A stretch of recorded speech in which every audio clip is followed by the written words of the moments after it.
Here we're going to start from the Mishnah and Daf Chaf Amud Beis. That's 20b. Thank Hashem that we're able to learn every day. It's because of our learning, we should have the basic English immediately. The Mishnah says like this: Ksav Yadi, Ksav Yadi Shel Chaveri. Says the signature on this document is my signature. I recognize the signature. And the signature right next to it is my friend's signature. I recognize that as well. So he's testifying about his own signature and about his friend's. His friend says, says, this is my signature, this is my friend's signature. That's good. So this is considered a good testimony about the two signatures. And the shtar is makuyim. The next case. This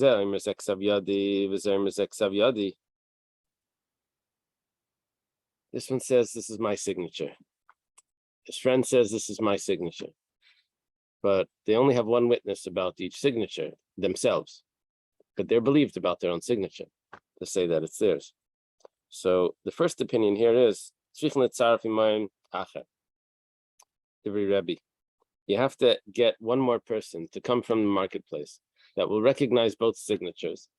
And he'll join the first person, Reuven's signature. He'll say, I also recognize that. Now we have two people on Reuven's signature, Reuven himself plus the witness. And he'll join Shimon in testifying about his signature. That means there's two there, there's Shimon and the witness. And then we'll have two eidim about each of the signatures. It's not necessary. Each person is trusted. It's trusted to say that it's his own signature. What do you think the machlekes is? Machlekes is what you're verifying. Right. Very good. What it is you're testifying to. Very good. Shreb Naftali says machlekes is what you're verifying. Are you verifying the signatures, and then you would only have one witness per signature? That's not good. You need two. Or are you verifying the event that took place, and then you have two witnesses? Because the signature is not just the signature. The signature says what happened.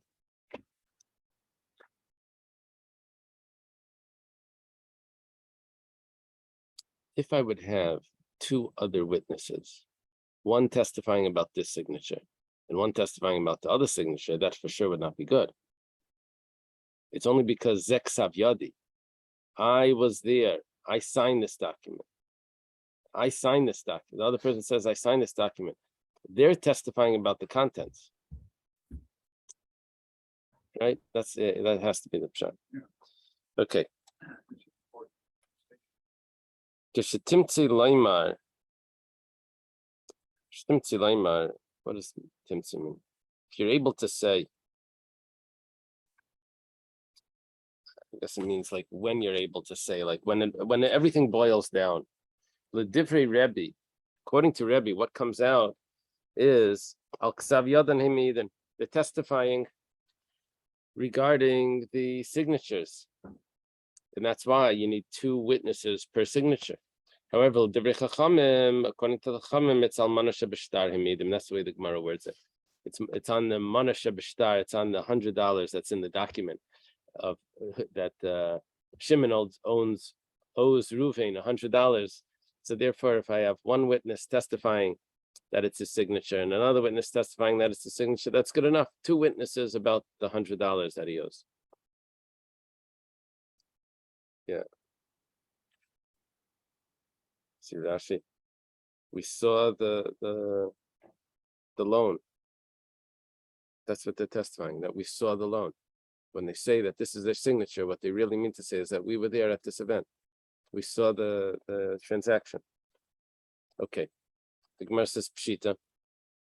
This is obvious what the machlekes is. The machlekes between Rebbe and the Chachamim. Okay.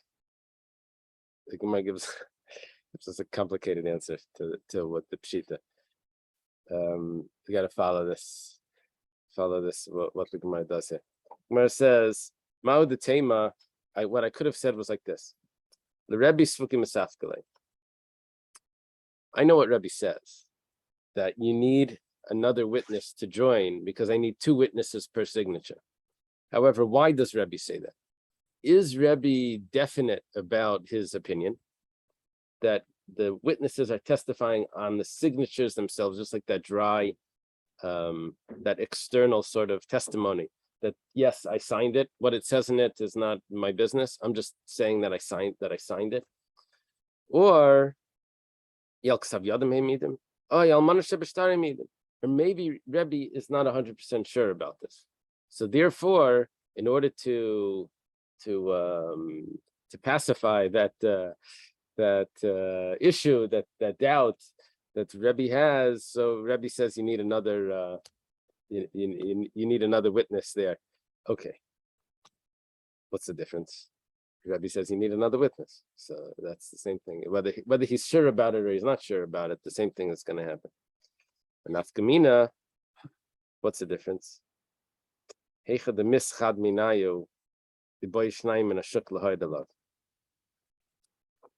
one of the witnesses passed away, okay, so now we have Reuven's signature. Now, let's not use Reuven and Shimon because they're the people on the document. We have Yosef and Shimon, right? We have Shimon passed away, so we have Yosef. His signature is here. Now, they're both signatures are here, but Yosef is Yosef is here as well, and he's able to testify about his signature. What do I need for Shimon's signature? Shimon has passed away. I have to get 2 more people from the market. The Imkain, because if I don't get 2 people from the market, see, theoretically, what I could do is I get 1 person from the market, and he comes along and he testifies that this signature is Shimon, and this signature is Yosef. And Yosef testifies that this signature is mine, and this signature is my friend Shimon. I have 2 witnesses per signature. What's wrong with that? Sounds good. Why do I need 2 people from the market?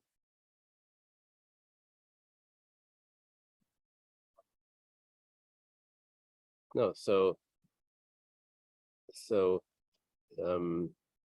we allowed, if both witnesses show up, we allowed them each to testify about their own signature and their friend's signature, and that's perfectly fine. Now I don't have this fellow here, but I do have someone replacing him. So it's the same thing. So what's the problem? He testifies about his own and his friend, and he testifies about his friend and his other friend. What's the problem? Problem is that if I say Al Ksav Yadam Hemeidim, that they're just testifying about the signature itself, that external is that the signature, then I have 2 witnesses per signature, and according to Rebbe, it should be fine. But if Rebbe is not 100% sure that that's really his opinion, maybe he really agrees to the Chachamim that Almana Shebeshtar Hemeidim, that they're testifying not about that dry signature, that just that little line, what it looks like. They're testifying about the transaction that took place. That's the case. Then what I have here is, I have Yosef is testifying 50% of the testimony. It's my signature. I don't need the other person to testify for his signature because he testified that it's his signature. That's good enough, right? According to the Chachamim, I don't need two people to testify on the signature. The person himself can testify on the signature. Another person can testify on his signature alone, and that would be 100% of the testimony to the Mana Shebeshtar, to the transaction. So now I have Yosef testifying 50% of the transaction. Then I have him testifying 25% of the other signature. That's 75%. And then I have the other fellow that came along and testified to the last 25% of the deceased aide's signature. So I have too much of the document is all dependent on one witness. Can't have more than 50% dependent on one person. And I'm not sure what would happen we would get the other guy to testify first about this signature and about the Yosef's signature. He's not being made about the Manish Bashar. Yeah, but the other fellow from the marketplace doesn't know the Manusha B'Shtar. He just knows the signature. I guess unless we're going to say that by testifying the signature, you're testifying the Manusha B'Shtar. But how can he testify the Manusha B'Shtar? He wasn't there. He just knows that this is his writing.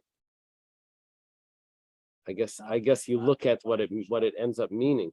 No, it's very clear to me the Manusha B'Shtar, by the people that sign the document themselves, they can testify to the Manusha B'Shtar. They said, I signed it. Yeah, that's what They're not saying that this transaction happened. That's the question I'm asking. Yeah, and the wording of the question is this your signature? That's what the wording, yeah. The wording is this your signature? The Chum say, but what that means is, did this transaction happen?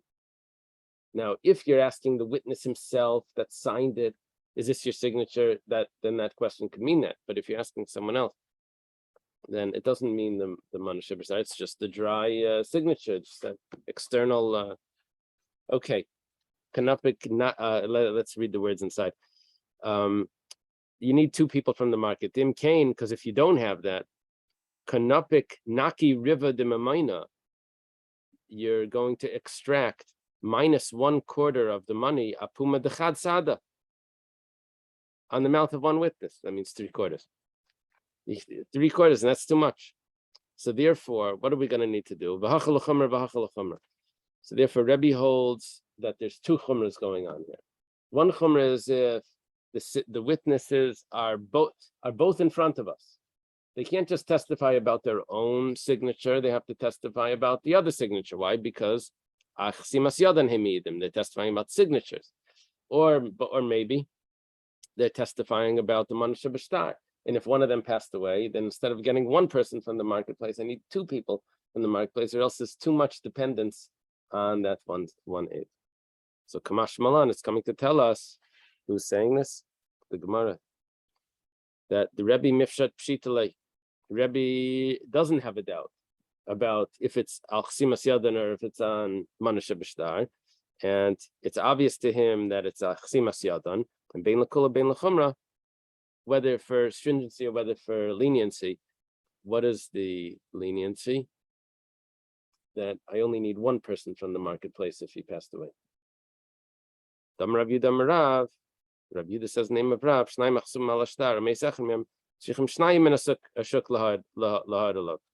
I need two people from the marketplace. Why? Because he's passing like the Chachamim. Bazu Rebbe L'Kula v'Rabbanan L'Chumra. And in this case, Rebbe would be lenient, but the Rabbanan are Machmer. Okay, very nice. What the Gemara did here so far was, it's funny because it's a stomach de Talmudah. The Gemara didn't have a name when it started. It just said the yeshiva of Ravashi. They just said, what's the pshat in this Mishnah? And then the Gemara says, why do you have to say that? It's so obvious that that's the pshat in the Mishnah. So we come up with, no, it's not so obvious, because they could have thought that Rebbe had a doubt. Kamashmalan, the Rebbe doesn't have a doubt, and the stomach of the Talmud was correct, was correct in telling us this chiddush. Okay, let's say he goes to the marketplace to find two witnesses. You can't find two witnesses.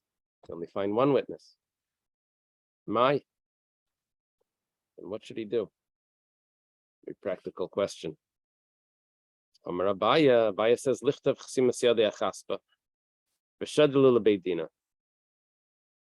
He should sign his name on a pottery shard, just a little piece of clay, and then he should throw it into the Bezdin.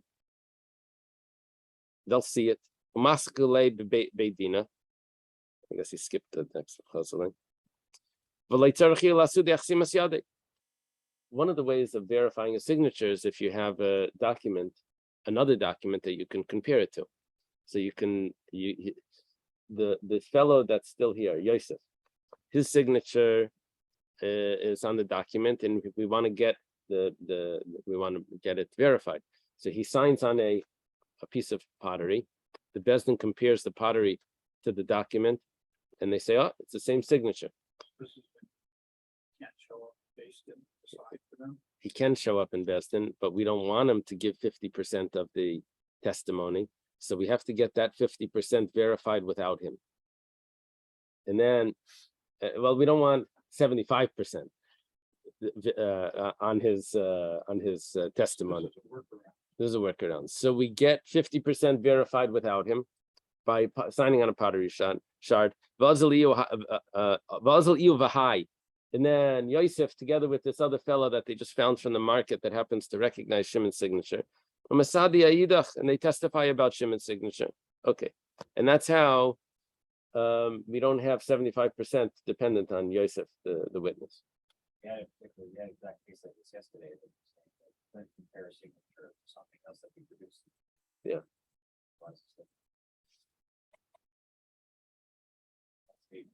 Yeah, somewhere else. Yeah, over there, it was the Baldin, it was the Malva. The guy that had the document has another document that says that has the witnesses that signed on it. So in other words, Reuven lends Shimon money. Reuven comes to Beis Din with the documents. Says, Shimon, you owe me money. Look, I have. Now he said, but how do you know those are the signatures? So let me show you another document I have here.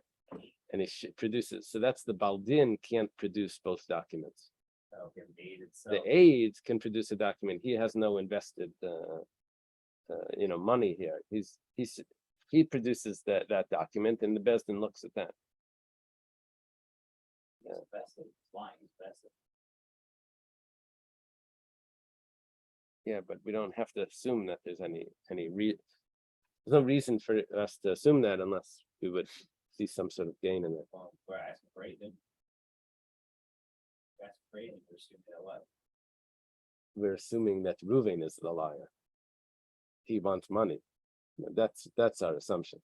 Okay. Not that there's witnesses that are in some conspiracy. Yeah.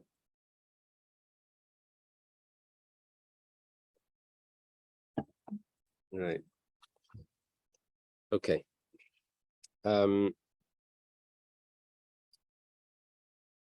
Now the Gemara says, "V'dapka chaspa." Make sure that he signs the pottery shard. Why? Avalam gilta life. Do not sign your name on a scroll, on a piece of paper. Why? Dilma mashkach layinish. Maybe someone's going to find that document on that scroll. Inish leimali, a no goodnik.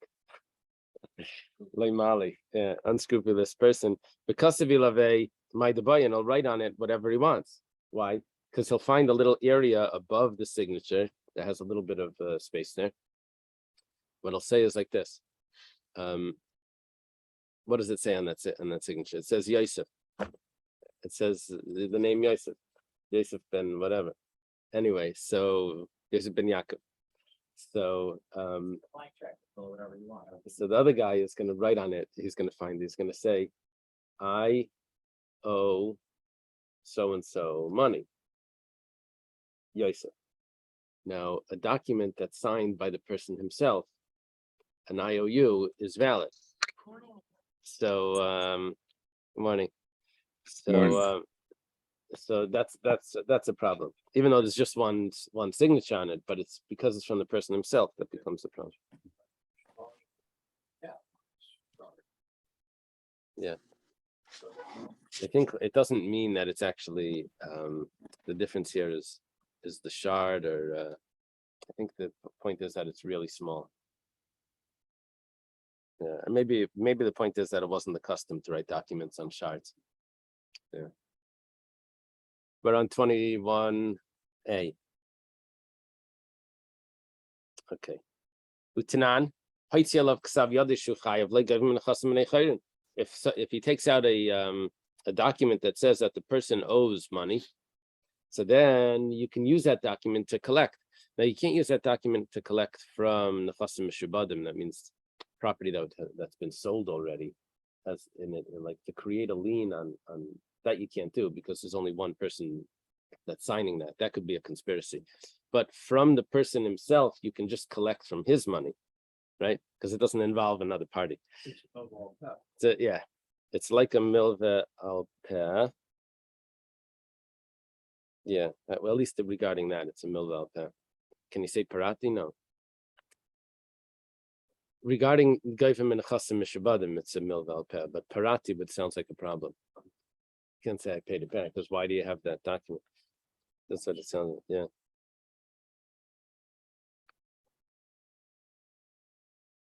No, I'm sorry.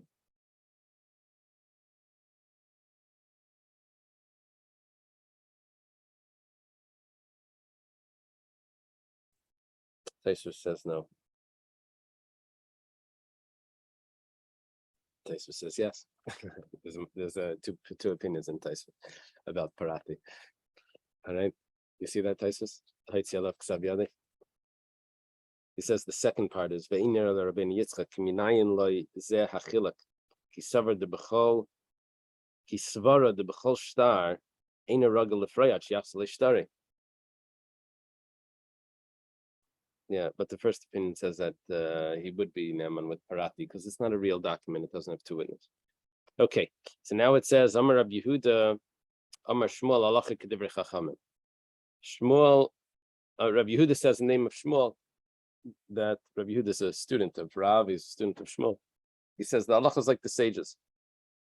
What did the sages say? That the person is testifying on Manasha B'Shtar, and therefore we only need two witnesses here in total, and each one only has to testify about his own signature. That's the Chachamim's opinion. And the Gemara says Pshita. That's obvious. Yachid v'Rabim, Halacha K'Rabim. I don't need Shmuel to tell me the rules that I know already. It's Machlekes Rebbe and Chachamim. The halacha is going to be like the Chachamim. The Gemara says, well, I have a rule that the halacha is like Rebbe when he's arguing with his friend. And I could think that maybe when he's arguing with his friend means that he's arguing with his friends. That's the plural, right? The yud over there makes it a plural. Mechaveirav. So Kamash Malan that it's only halachic Rebbe Mechaveirai. When Rebbe is arguing with the individual, the halacha is like Rebbe, but not when he's arguing with Chaveirav, his friend. Okay. Simen, Noch, Nod, Chad. It's probably the names of the sages that we're going to mention. Okay, Amalei Rav Chinena Bar Chia Rav Yehuda. Va'amrila Rav Huna Bar Yehuda Rav Yehuda. Okay, the same person that's the recipient here is the same. Va'amrila Rav Chia Bar Yehuda Rav Yehuda. Yeah, the recipient's the same in all of them. The name must be, the siman was Huna. I'm sorry, Chinena Bar Chia. The nun and then the ches was Chinena Bar Chia. And the next one was Nod, was Huna Bar Yehuda. Next was Chia Bar Yehuda. You see that how the siman works out? They take the consonant from the name. They asks like this. So Mi Amar Shmuel Hachi. Did Shmuel say that the halacha is like the sages? V'ahushtara denafik maybe dina demar Shmuel. But we'd have a document that came from the Bezdin of Shmuel. And over there it said V'habik Sivbei. And on the document it said, Midasa Rav Anan Bar Chia. Because Rav Anan Bar Chia came. And he testified about his own signature, plus the signature of the one person that was with him, Umano Rav Chanan Barabba, and that was Rav Chanan Barabba. And then the document continued. And when Rav Chanan Barabba came and testified about his own signature, and the person that's with him, Umano Rav Anan Bar Chia. That's the same, this pair, right? Each one said, it said in this document that he testified about his signature and his friend, and he testified about his own signature and his friend. We strengthened it, and we established it as is appropriate. Okay. Problem is that why do they have to testify about each other's signature? They just have to testify about their own signature. According to Shmuel, the halach is like the Chachamim. And according to the Chachamim, you only have to testify about your own signature Why do they have to say that they testified about the friend's signature? It's not relevant. Amanusha b'shtar, they're meidin. Amalei. So the Rabbi Yehuda responded back. They were asking Rabbi Yehuda. Rabbi Yehuda was not quoted the halachas in the name of Shmuel. They're challenging him. He says, "Who started the Yasmi Havit?" That was a document that belonged to Yisaimim, to orphans. B'chash Shmuel lebezdin tayin. Shmuel was concerned that the bezdin that the document was going to be produced in would not know the halacha, and b'saver Shmuel dilma ikad desvir le'halacha karebi mechaveirav v'lei mechaveirav ubaha afilo mechaveirav. Maybe Shmuel thought that maybe there's going to be someone that thinks that normally, although the halacha is like Rebbe from his friend, but not from his friends. That means you don't paskin like Rebbe when he's arguing with the majority. But in this case, maybe yeah, that's a possibility. So therefore, Savri Yavid Ravcha Kechad Le'mafsdi Yasmi. So he said, let me just take care of everything to cover all the bases, even though it's not relevant, just to make sure no one ever makes a mistake, especially because they're Yisaimim. You want to make sure that they're going to get their money. They're going to take care of what they're going to need. Okay. Money. Okay. Amar Rav Yehuda Amar Shmuel, 8 V'dayin Mitzdarfen.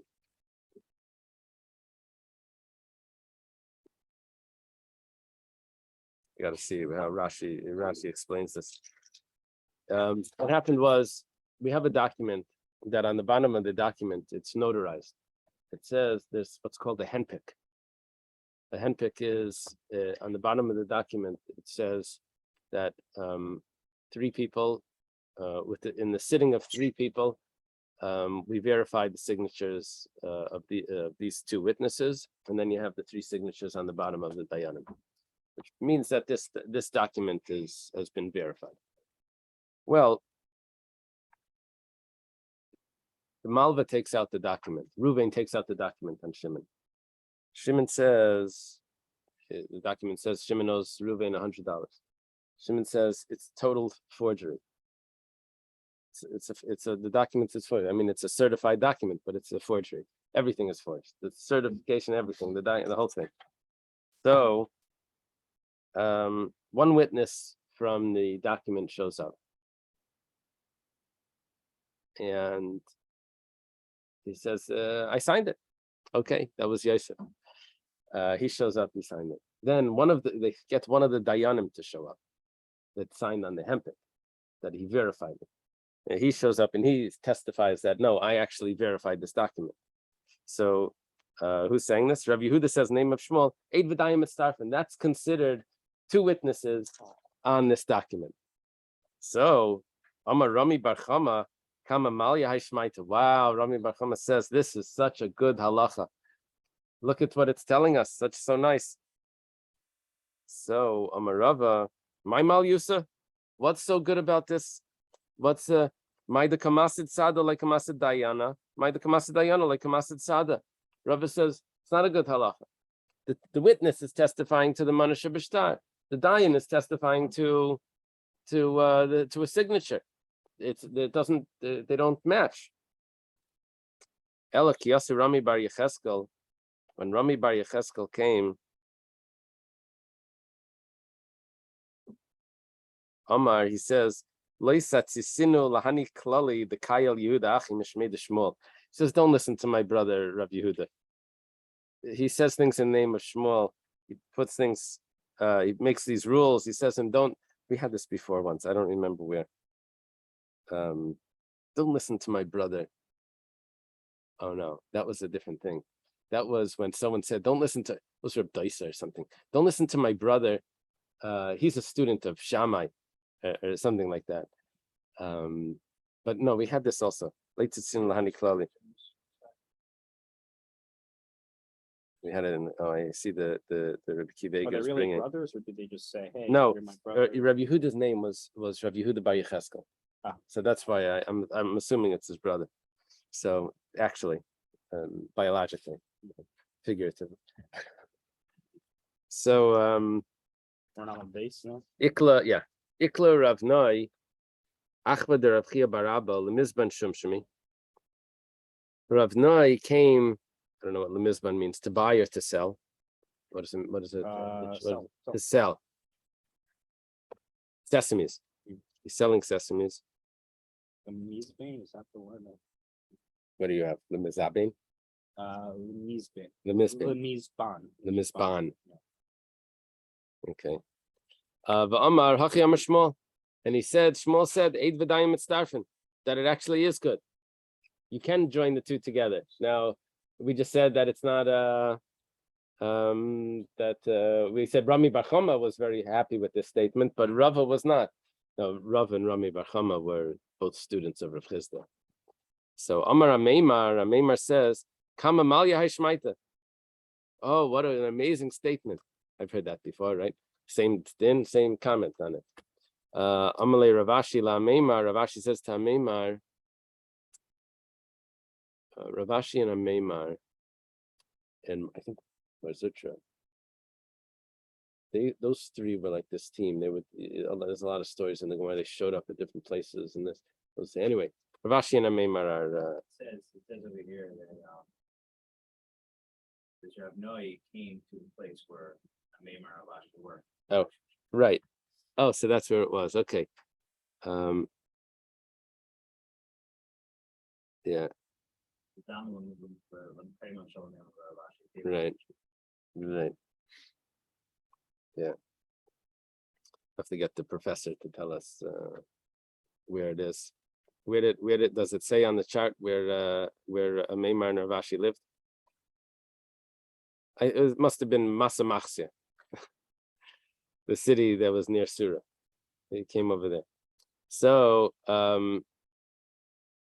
Amar Ameimar says, "Oh, what a great statement." Amalei Ravashi la Ameimar. Ravashi says to Ameimar, "Mishum dekal savu deimach," because the father of your mother, your grandfather, had praised this statement. At nami makal salei. You also have to praise it. Kvar parcha Rava. Rava already challenged that. He asked the question on it. Now, who was the mother? Who was the grandfather of Ameimar? Rami Bar Chama. I didn't know that from before, but that's what it says. So it comes out that there is Rami Bar Chama.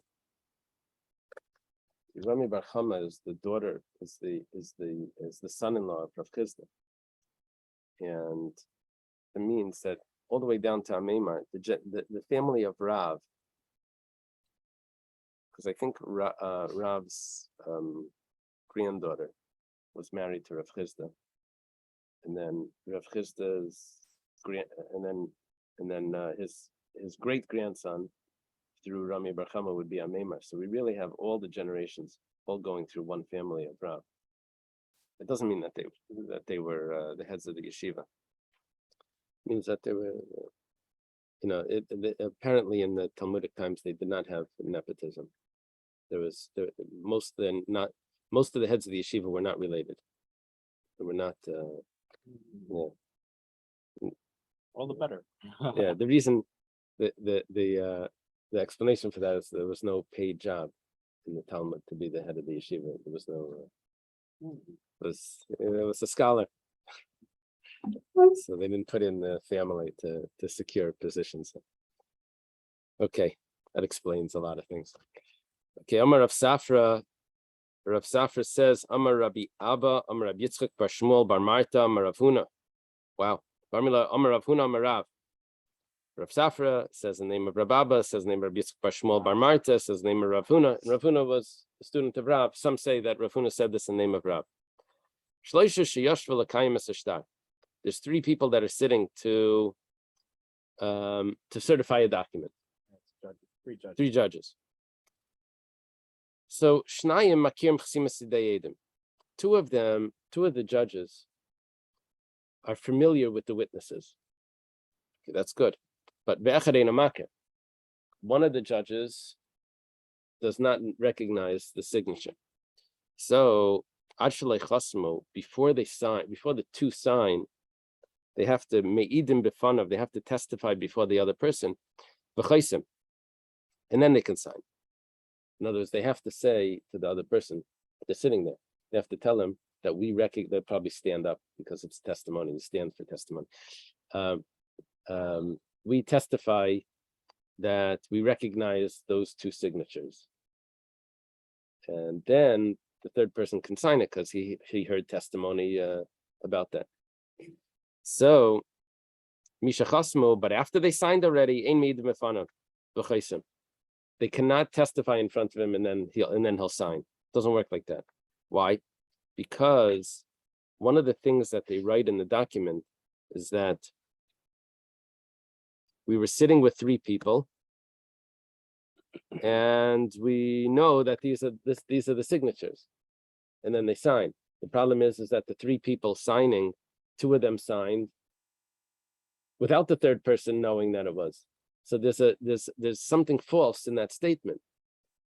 In the sitting of three people, we've certified that it was that we recognize the signatures. Two of them were signing before the third person knew about it. It's not accurate. The Gemara says, but are they allowed to even write that before they sign it? There's a problem to even write that statement. Forget about the signing. The signing is a problem, of course, but even just to write that and sign it afterwards. Rav Papi says in the name of Rava, Haya Shrasa Dedaina. A Shrasa is a kiyum, a notarization to verify the document.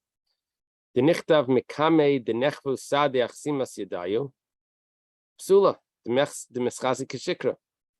If it's written before the nechvu sade, before the witnesses testify about their signatures, then it looks like a falsehood and it's invalid. So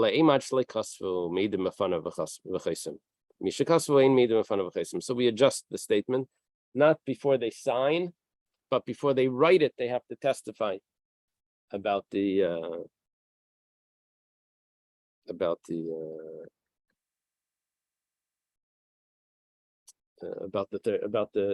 two signatures to the third judge that wasn't familiar with them.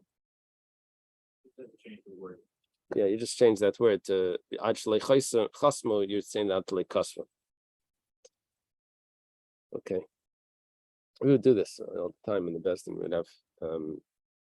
we'd have to verify documents. We'd have the witnesses stand up and testify that this is their signature, and then we would make a. The reason why we would have to do this is we would be sending a document, let's say a get or something, to another city. And on the and we're in the other city, we're making another shliach to give it, because you can make another shliach. The husband doesn't have to deliver it directly. You can make a messenger to deliver. You can send it through the mail. Now the messenger happens to be already living there, so but he receives it by mail, and then we would have to tell the bezdin that this person is been designated as the shliach to give the get to the wife that lived in Yehupitz. So we would have to sign the document. I forget what it's called, but the document that said that we made a shliach. And then, so how do they know that our signature, to recognize our signatures, we would have to sign our name 3 times on another paper. On 3 other papers, we would sign our name, all 3 of us, the 3 dayanim. That way, the hempik was verified. That means the notarization was verified, and then we verified the signatures, and that was, and then that was good enough. Yes, we had to verify the verification. Yeah. Can you have the 2 judges testify that they know this person to the other judge that does not recognize them? Yeah, not that he knows the person, but that they recognize the signature. Oh, yeah. Would a video be able to use as evidence? I don't know. A video evidence. Right. I don't know. My kids can add the person in there. I don't know if they can trust the videos. I don't know. No, we didn't have any sort of cases that we would have used video. Yeah. I don't know. Do the mashkichim is that good for a restaurant? Is a video camera good for a restaurant? What about for yichud? Is a video camera good for yichud? There's a maid in the house or something. and there's a video camera. Does that satisfy the requirements? I don't know. That's not Huh? You're asking the wrong person. Oh yeah. Oh, we did use Zoom. Yeah. Okay. Shmamina recorded video though. It's hard to know. It's hard to know what's real. There's so much they could play with. Okay. Shmamina class. We see from this three things. Shmamina eid nasadayan. That the witness could become a judge. Well, it's really the other way. The judges could be witnesses, right? That the two people that are signing can also testify to the third person about the witnesses, the signatures of the witnesses. That works. There's another point over here. We don't need an actual testimony to verify a document. If they recognize it, they could sign it just because we recognize it. It's good enough. I recognize the signature.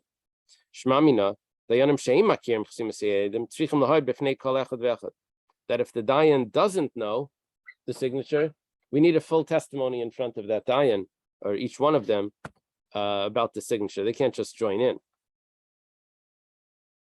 Okay.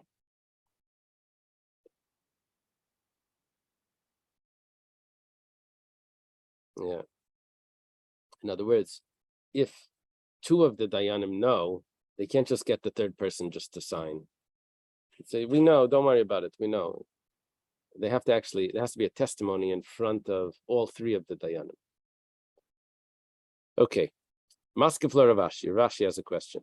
Bishlei made nasa dayan shamina mine. What was the case? We had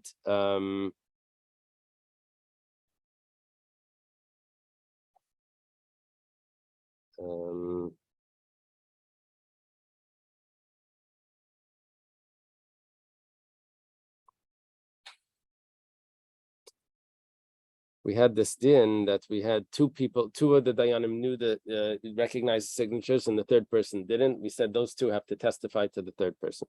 So 1 second. Eid nasa dayan shamina mine. That the judges are allowed to become witnesses, that we see clear. Ella dayanim amakim chasimas yedei edim ain't tzrichim lod b'fneihem. How do you know?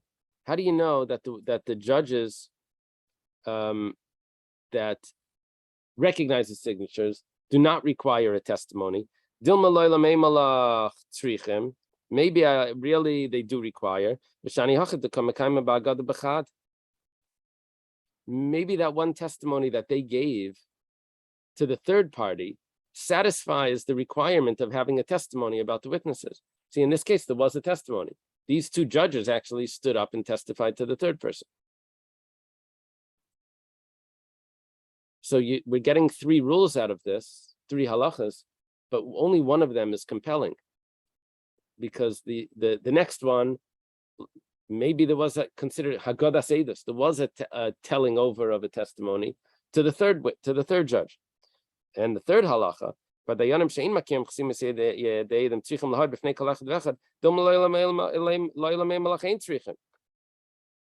Maybe you don't have to testify in front of everyone, but b'shani hachad like a makam agada klal. But over here we needed a testimony, so over here they testified in front of the third judge. But normally you don't have to testify in front of the third judge. Okay. Yosef Rababa b'kamal olashmaita de'id nasadayin. Rababa was sitting and he said this over this halacha about the eid nasadayin that we just said, that the dayanim testified to the other one. Esri Rab Safra Rababa. Rab Safra has a question. Rush Leishavim Bezdin, the Gemara Rosh Hashanah says if there's three people that are witnessing the sighting of the new moon, okay, for Rosh Chodesh, three judges are there and they happen to see it themselves. So Yamdu Shnayim, so two of those judges stand up. Then they take two other people and they sit them down next to that one individual that's left. And they have to testify. And they say that the month is sanctified. Sanctified means that the Rosh Chodesh is going to be the day earlier, not the day later. On the 30th of the month will be Rosh Chodesh, not the 31st.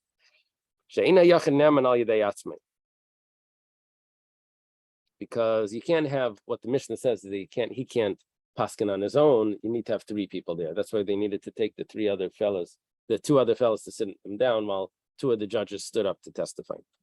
If a witness could be a judge, why do they have to stand up and testify and bring in another two people? Let them just say, we saw it, we're the judges and we're the witnesses too. It's a question on why do they have to, if you do accept, not why do they have to, but if it's acceptable for the judges to become witnesses, so then they're witnesses and judges at the same time. Amalei, so who's saying back? Rababa. Rababa says back to Rav Safra. It says, Afli didi kashali. It's a good question. I actually had this question. B'sheiltei l'Rav Yitzchak bar Shmuel bar Marta v'Rav Yitzchak l'Rav Huna l'Chia bar Rav l'Chia bar Rav l'Rav. This question made its way all the way back through all of those stages of people that said this. And v'amar lahu, Rav said to them, Hanach leidas achidush deraisa v'kim shtaris derabanan. That's a biblical testimony. Verifying a document is only rabbinic law. We actually, according to biblical law, we believe that if there's two witnesses on the document, we think that it's good. The rabbis were extra careful with this, and they required a verification of the documents. But according to the Torah law, that would be fine. So therefore, when it comes to the rabbinic law, we're allowed to use Eid Nasadayan. The judges themselves can testify about the signatures to the third judge. But when it comes to a biblical law, then we have to leave it to the actual witnesses and separate judges. Okay, let's leave it over here. Yeah. You want a pen? Thank you.